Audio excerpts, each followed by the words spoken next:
Hi Virgo! Kamusta? Ito po si Divine Tarot 888 para sa yung November kapalaran para kay Virgo General Love Reading. So, hindi po ito sa lahat magre-resonate kasi napaka-specific po ng message. Kumusta kayo guys? Comment present para alam kong nanonood kayo. So, Virgo, nakikita ko ngayon sa energy mo, you are a healer. Okay? May nare din ako mga cards and you have here the Star, the Nine of Cups, and the Eight of Pentacles. So, dito sa star energy, maaaring hindi ka aware, pero yung energy mo, nakaka-heal ka ng sarili mo at ng mga tao sa paligid mo. You give this light. Ayan, star kasi to eh. So, di ba, ano ba yung star? Maliwanag, di ba? You bring light to every situation. Kaya maraming may gusto sa'yo or maraming tao ang humahanga sa'yo, marami kang opportunity. And then you have Nine of Cups and the Eight of Pentacles. Ngayon, parang feeling mo hindi mo pa naabot yung pinakapangarap mo sa buhay. Ikaw ay naghihintay, samantala nabibisi ka or nakafocus ka sa trabaho mo. And I just saw 114 angel numbers. You are a chosen one, Virgo. Kung sino man tong Virgo na nasagap natin. It's like the universe is telling you na magpatuloy ka, wag kang sumuko, kailangan mong lumaban. Kasi yung mga challenges ay talagang andyan lang yung mga challenges na yan. Pero ang mahalaga is ikaw, kaya mong alagaan yung sarili mo at kaya mo pang magpatuloy. So, this can be a work situation or a love situation or a family situation. Kasi may nakita kong bahay dito eh. So, okay. Sa bottom of the deck, we have strength. You are strong at pinipili mong itago na lang kung ano yung mga pinapangarap mo at pinaplano mo. At itong strength na to ay galing sa loob yan. Hindi, not necessarily physical na lakas, but inner strength. So, yan din yung, that is something that keeps you going, yung strength mo. Okay, Four of Cups. Sa totoo lang may nag-o-offer sa'yo, pero hindi ka masaya. Yung person na ka-deal mo, parang pinapakitaan ka na hindi magandang pag-uugali. So, pwedeng may family na kayo, pwede din naman na hindi pa or wala pang commitment or anything.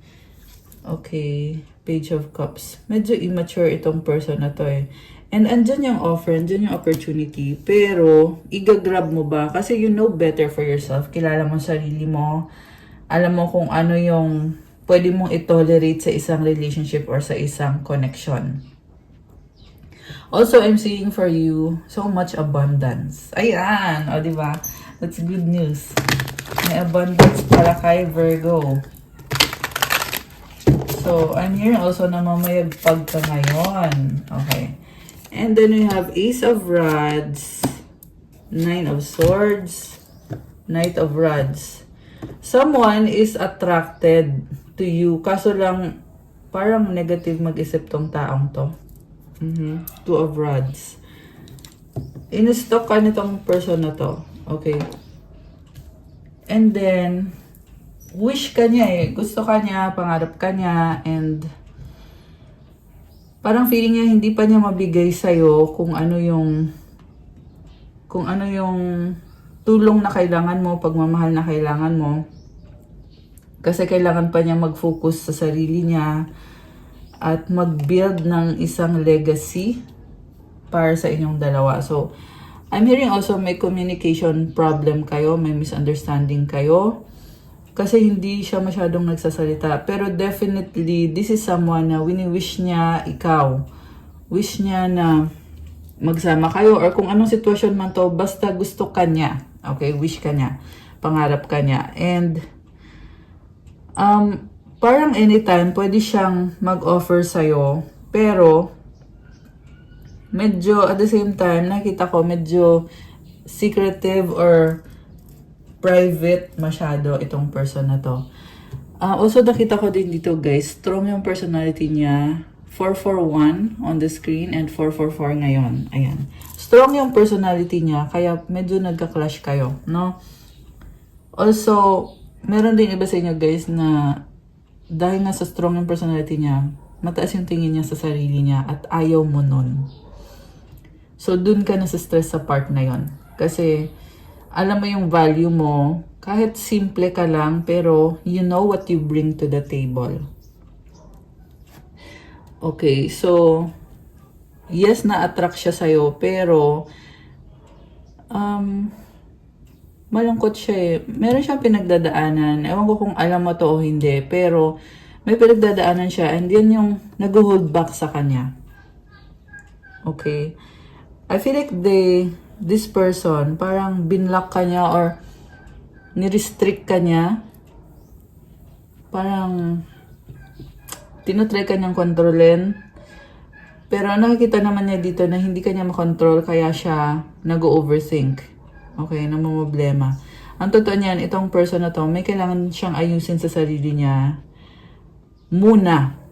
Okay, kasi ginagawa niya, nagiging controlling siya sa'yo, not realizing na may problema pa siya or kailangan pa niya ng time para i-process yung mga emotions niya, kung ano man pinagdadaanan nito sa buhay. Pero kasi malungkot siya, nadadown siya. Although at the same time, inobserbahan ka niya, naghihintay lang siya, marami siyang plano. Okay, yan yung nakikita ko dito sa person na to. Ayan. The Sun, okay? This is about clarity. Baka may kadikang Leo. Although this can be any sign. By the way, malakas ngayon ang fire sign, Aries, Leo, Sagittarius. Baka yun ang kadil mo. And meron ding earth sign, Capricorn, Taurus, Virgo, water sign, Cancer, Pisces, Scorpio. Merong energy ng Aquarius. Konti lang yung air sign, Gemini, Libra, Aquarius. So, alam mo Virgo, you have so much positivity to offer. And defensive ka ngayon eh. Mas pinipili mo ngayon na i-protect yung sarili mo kasi parang napapansin mo na ginagamit ka lang or ginagamit yung energy mo. So sabi dito, gamitin mo yung pakikipag-usap mo kasi you are a good communicator. Ayan, 8 of Rods. Merong pag-uusap na kailangan mangyari. Okay. 6 of Rods. Marunong kang makisama at this is also about helping other people. 6 of Cups. Kasi malambot ang puso mo, mabait ka. Pero, alam mo yung feeling na ikaw na ngayon tumutulong, tapos ikaw pa yung parang kasalanan mo. Parang ganun yung pinapalabas dito. So, kaya hindi ka masaya. Ay, tingnan mo, nakasimangot. Nakasimangot ka dito. So, hindi ka masaya kasi ikaw na nga yung tumutulong kasi maano ka eh. Like I said, malambot yung puso mo, mabait ka. So, you have a pure heart. You know, alam mo din kung ano yung deserve mo. 10 of Pentacles. The Lovers. Wow. Knight of Cups. Wow. Alam mo, there is so much love coming for you. Grabe. May Tower. Alam mo, okay na sana eh. Tapos biglang andito yung the Tower. Pero alam mo, there is a person na, ewan ko kung yung iba sa inyo, dalawa yung options nyo. Pero may bagong person dito na mag-o-offer sa'yo ng totoong romantic na pagmamahal. And this person, pwede siyang Gemini energy, pwedeng water sign, Cancer, Pisces, Scorpio, earth sign, Capricorn, Taurus, Virgo, or Cancer. Pero yung offer niya sa'yo, sobrang solid, sobrang pure. So, anong ibig sabihin nun? So, ibig sabihin, this person has your best interest at heart. And, maswerte ka ngayon, Virgo. Grabe. Napakaswerte mo. Sobrang kamahal nitong taong to. So, remember na walang gender dito. Pwede to sa babae, pwede to sa lalaki. Okay? Nakikita niya yung value mo. And, dati, akala mo hindi kayo okay. Pero with the Lovers, na-realize nitong person na to kung gaano ka kahalaga at kung gaano ka niya kamahal. And, ibubuhos niya yung puso niya sa connection na to. Okay? With this Tower, merong matinding pag-uusap sa inyo na connected to certain situation. Merong someone here is trying to sabotage something, especially sa finances, sa bahay. Hierophant, baka may kadikang Taurus, Earth sign, Capricorn, Taurus, Virgo. So, magulong isip nitong isang to. Okay? So, Four of Rods. Okay. So, merong isang person na pure yung pagmamahal niya sa'yo. Meron naman isa dito na magulo yung isip niya. Okay, yan yung mga energy coming towards you now. Okay. Three of Rods and then the High Priestess. Medyo nasa-stress ka ngayon dito sa mga taong to. Lalo na yung nakita ko dito na magulong isip.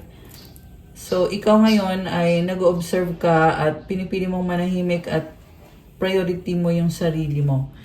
May alam ka, matalino ka. Sinasabi sa'yo dito, Virgo, you are on the right path with this High Priestess. Malakas ang intuition mo yun. Marunong kang makiramdam sa energy na pinapakita ng tao sa'yo. Kahit sa harap mo, maganda yung pinapakita or sa harap ng ibang tao. Yun kasi naririnig ko sa harap ng ibang tao, maganda yung pinapakita. Pero, behind the scenes, it's not okay. So, ayaw mo na, parang feeling mo niloko ka nitong taong to, feeling mo nagmukha kang tanga. Four of Pentacles. Nagmukha kang kawawa dahil sa taong to. Pero you are turning things in your favor. Andito yung Wheel of Fortune. 11:33 on the screen now. So, it's already the universe telling you na you can switch the situation around. You can transmute the situation. Knight of Pentacles. Page of Swords. And the Queen of Swords. Grabe. So, merong nagtatry i-block ka with, it's either manipulation, control, black magic, kung ano man yan. Pero tinatry kang guluhin itong isang to. Okay. Nagtatry siya mag-feed ng fear sa isip mo at may galit, okay? May galit, pero alam mo sa huli, alam mo sabi dito sa huli, nagsisi din siya. Itong taong to. Nagsisi din siya sa mga sinabi niya or ginawa niya sa'yo.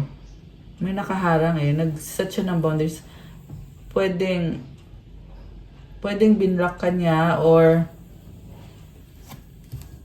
ayan, galit itong taong to.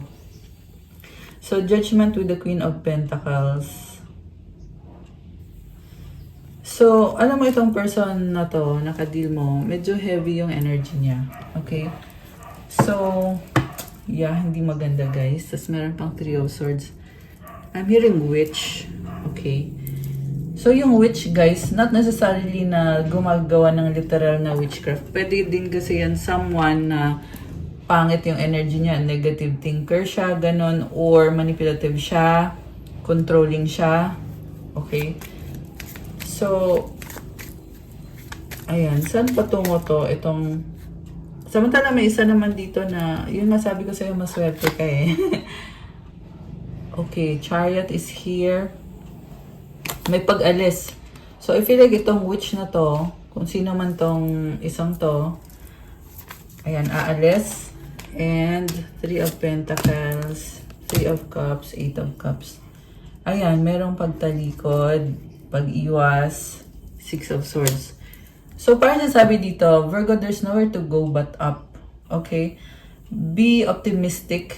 Kahit sabihin na natin na nagkagulo-gulo na kayo ng isang to, pero kailangan mo maging optimistic kasi parang si universe nagdadala ng pagbabago dito sa connection na to or sa sitwasyon na to. Sinasabi ni universe na, Virgo, you can rise above the problem or the situation.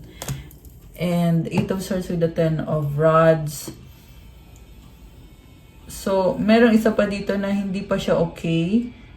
Kaya siguro kailangan mo lang munang mag-detach at i-shield mo yung energy mo para hindi manakaw. Yan yung naririnig ko eh. So, ibig sabihin ninanakawan ka ng swerte nitong isang to. Pero sa paghiwalay ninyong dalawa, dun mo din nababawi yung swerte mo. Dun din pumapasok itong bagong person na to na mag-o-offer sa'yo ng pure na pagmamahal. Okay? Four of Swords, healing. And the Page of Rods. So, patuloy lang sa healing process, temperance, okay? Transmute the energy. God is with you, Virgo. Two of Cups. Okay. So, sa dulo, nakikita ko na pwedeng magkaroon ng reconciliation. Okay? I'm hearing malapit ka sa taong to. Pwede itong family member who betrayed you. Okay? Yeah, gusto kita, attraction. Okay. Nalilito, confused. Money issue, work. So, siguro may mga bulol. Nagchichismis. Yun yung sasabihin ko. Parang meron nagchichismis about money. Parang issue yung money. Ganon. Connected sa work. Okay, sweet. Baka sweet sa harap mo. Mahal kita. Oh, mahal kita. I love you. Okay, may pagmamahal. Tumalikod by. Oh, okay. Parang ni-love bomb ka. Okay, merong nag-love bomb sa'yo. Tapos tumalikod bigla. Nagmamahalan together. Let go, surrender. Misunderstanding, nagtatampo. Parang chaotic. Yung nangyayari, dreaming of you, pangarap ka. Kasi this is a person na intense yung feelings na sa'yo. Pero at the same time, pabago-bago siya. Gusto niya, ayaw niya. May kalituhan. Okay? Nakakaloka. Ace of Pentacles. So, a new beginning is coming for you, Virgo. So, keep a positive attitude. Okay? It's not the end of the world. Two of Cups. Ayan. So, yung iba kasi sa inyo guys, magre-reconcile kayo with this person. Yung iba naman sa inyo ay hindi na kayo magre-reconcile pero may bagong person na mag-o-offer sa'yo ng totoong pagmamahal. And nakikita ko nagkakasundo kayo nitong bagong person na to. Very stable yung offer niya. Okay? New beginning. So, okay. Alisin ko muna to guys kasi kukuha ko ng more oracle messages. Ayan. So, ito yon. Tapos, kukuha ko kayo ng advice. Okay, for Virgo. Ano mga energies ngayon for Virgo? Healing family issues. Your love life benefits as you forgive your parents. Okay, family issues. So, hihil mo yan. Flirt. Extend your light-hearted energy to others. Okay, there is romance coming for you. Coming towards you. Reconciliation. Someone from your past is returning to your life. One more for Virgo. Keep an open mind. Your soulmate may differ from your usual type and expectations. Okay, last one. So, meron dito parang foreigner yung kausap. Ewan ko kung sino yan. Basta meron. Pwede yan ikaw mismo or pwede yan family member mo. Love yourself. Love yourself first. Your self-respect makes you more romantically attractive. Ayan. Mahalin ang sarili. Let go of control issues. Allow the situation to unfold naturally. It's safe for you to love. Open your heart to give and receive the highest energy of all. Advice para kay Virgo galing sa angels mo. 333 potential. And 143 preparation. Your chance to reach your highest potential is here. Perseverance has gotten you to where you are. You have been through so much. And this guidance is here to show you that you are exactly where you need to be. Alam mo, Virgo, nasa tamang landas ka at dahil yan sa sipag at syaga mo. Kaya lakasan mo loob mo at magpatuloy ka. And you have this creative energy and also abundant energy. Itong 333. Kaya i-claim mo to. Comment 333 to claim this beautiful energy and comment claim potential. At i-comment mo din yung affirmation. My potential is infinite. I use my strength as my ally to pursue my highest good. Grabe. 143 preparation. Life is filled with phases. The whisper is telling you to prepare for the unexpected and allow change to pass through with a sense of peace. Financial and creative changes are upon you. So, ito, mga pagbabago to, hayaan mo lang daw mangyari yung mga pagbabago. Affirmation, my dreams and desires are coming to fruition, bringing change that I welcome with an open heart and open mind. Parang ini-enjoy mo lang. I love it kasi parang alam mo na mangyayari kung ano ang dapat mangyari. So, Just pray and have faith and keep going. Okay. One more advice card para kay Virgo. Ito kukunin ko for you is yung mensahe galing sa universe. Kasi feeling ko may kailangan kang marinig na mensahe. Okay, para kay Virgo. I let go of the shadow of the past by seeing someone for the first time with the eyes of love. So kung meron mang person na dati hindi kayo okay, ngayon punong-puno ng pagmamahal as long as ikaw mismo buksan mo din yung puso mo. Grabe. Isa pa. Okay, tumalon tong isang to. When I'm connected to my joyful presence, I attract support from the universe. So, maliwanag yung energy mo. Pag ikaw ay masaya, talagang si universe ay bubuhos ang blessings at support para sa'yo. Grabe, tingnan mo to, oh. Ayan, kamukha niya. Grabe, Virgo. You are so powerful. Tapos ito pa, kakulay din niya. The energy flows where my intention goes. So, ingatan mo yung energy mo kasi powerful ka eh. So, nakikita ko for you. Kung ano yung minamanifest mo, nakukuha mo. Kaya, focus on the things that really matter for you. Okay, guys, that's all for you, Virgo. For your November kapalaran. Thank you for watching. Please like, comment, subscribe, hit the notification bell. And let me know kung nag-resonate ba. And by the way, comment nyo din kung bago ba kayo dito or kung kilala nyo na ba ako para masagap natin yung energy mo dito sa Readings for Virgo para malaman natin yung kwento ng buhay mo at magabayan kayo. And para naman sa nangangailangan ng private reading, nasa description box po kung gumagamit po kayo ng Viber or WhatsApp. Tingnan nyo po dyan kasi andyan po yung Viber ko tsaka yung WhatsApp message nyo ko. And ayan, that's all. Thank you, Virgo. Have a good day. God bless you. Stay safe. See you again soon. Love you guys. Bye!